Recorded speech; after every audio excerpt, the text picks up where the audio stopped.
So hello and welcome to our YouTube channel Gaurang's Mathematics Academy. আজকে আমরা আলোচনা করব ক্লাস 8-এর পুরক্ষণ, সম্পূরকক্ষণ ও সন্নিহিত কোণ নিয়ে আলোচনা করছি। তো চলো আমরা ক্লাসটা শুরু করছি।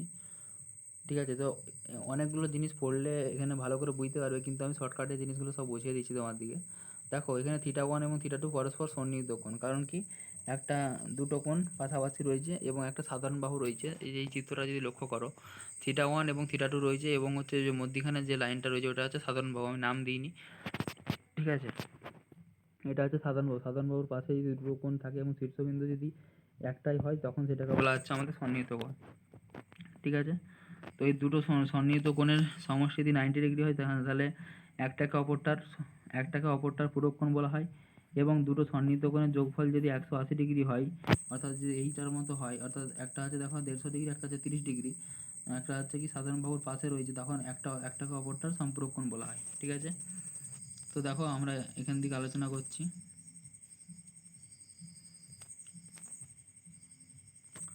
দেখো, এই যে ছবিতে এখানটা যদি পড়ো, দেখছি এ কোণ এবং ই কোণ মিলিয়ে 90 ডিগ্রি বা সমকোণ পাচ্ছি। এরকম দুটি কোণকে বলবো আমরা হচ্ছে কি পুরক্ষণ। ঠিক আছে, দেখো দুটি কোণের সমষ্টি 90 ডিগ্রি বা সমকোণ হলে একটিকে অপরটির পুরক্ষণ বলা হয়। অর্থাৎ এখানে এ কোণের পুরক্ষণ ই এবং ই কোণের পুরক্ষণ হচ্ছে এ। সিমিলারলি হচ্ছে যখন হচ্ছে দুটো কোণ 180 ডিগ্রি হয়ে যাবে, যেমন হচ্ছে এগুলোর ক্ষেত্রে, যেমন কি এফ এবং কে যুক্ত করলে, অর্থাৎ কে এবং এফ যুক্ত করলে 180 ডিগ্রি বা 2 সমকোণ পাচ্ছি। তাই হচ্ছে এটাকে বলা হচ্ছে আমাদের সম্পূরক কোণ। অর্থাৎ দুটি কোণের সমষ্টি 180 ডিগ্রি হলে একটি কোণকে অপরটি সম্পূরক কোণ বলা হয়।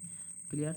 তাহলে দেখো এখানে কোশ্চেনগুলো দিয়েছে, নিচের জোড়া কোণগুলি পূরক বা কোণগুলি সম্পূরক খুঁজি এবং আঁকি। দেখো 70-এর সঙ্গে 170-এর সঙ্গে 10 যোগ করলে কত হচ্ছে 180। তাহলে দুটো কোণের সমষ্টি যদি 180 হয়, তাহলে ওরা কী হয়, সম্পূরক হয়। তাহলে এটা সম্পূরক। আর 52-এর সঙ্গে 38 যোগ করলে কত হচ্ছে 90 হচ্ছে, মানে এরা হচ্ছে পূরক। আচ্ছা, 65-এর সঙ্গে 30, এটা হচ্ছে 90 ডিগ্রি, কোথাও হচ্ছে 100 ডিগ্রি হয়ে যাচ্ছে, তার মানে কি এটা পূরক নয়। তারপরে 90 × 90 + 90 কত হচ্ছে 180, 180 মানে কি এটা হচ্ছে সম্পূরক। তারপরে হচ্ছে 25 আর 65, তাহলে দেখো এটা কত হচ্ছে 190 হয়ে যাচ্ছে, 6 2 8, 190 হচ্ছে, 180 তো হচ্ছে না, বেশি হয়ে যাচ্ছে। তার মানে এটাও হবে না, এটা হচ্ছে সম্পূরকের মধ্যে পড়ছে না। কিন্তু 45 যোগ করলে কত হচ্ছে 90 হচ্ছে, তার মানে এটা হচ্ছে আমাদের পূরক কোণ। ঠিক আছে, তারপরে এখানটা খুব সাধারণভাবে দেখে নাও যে এখানে হচ্ছে কি ওটা শীর্ষবিন্দু, এটা হচ্ছে একটা সাধারণ বাহু।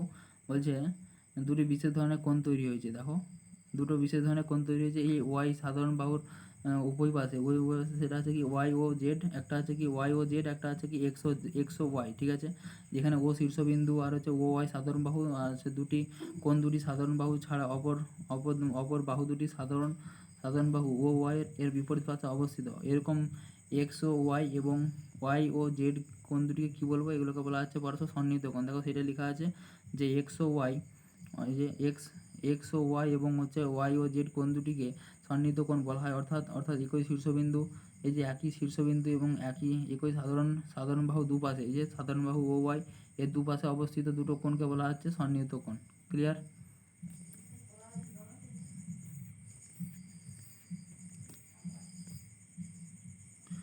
আজকে এখান পর্যন্তই রাখলাম। ঠিক আছে, এই কয়েকটা কনসেপ্টের উপরে আমাদের পুরো চ্যাপ্টারটা দাঁড়িয়ে আছে। তোমরা অনুশীলনগুলো আমরা পরে আলোচনা করব। ঠিক আছে, আমরা এখান পর্যন্ত রাখলাম ক্লাসটা আজকে।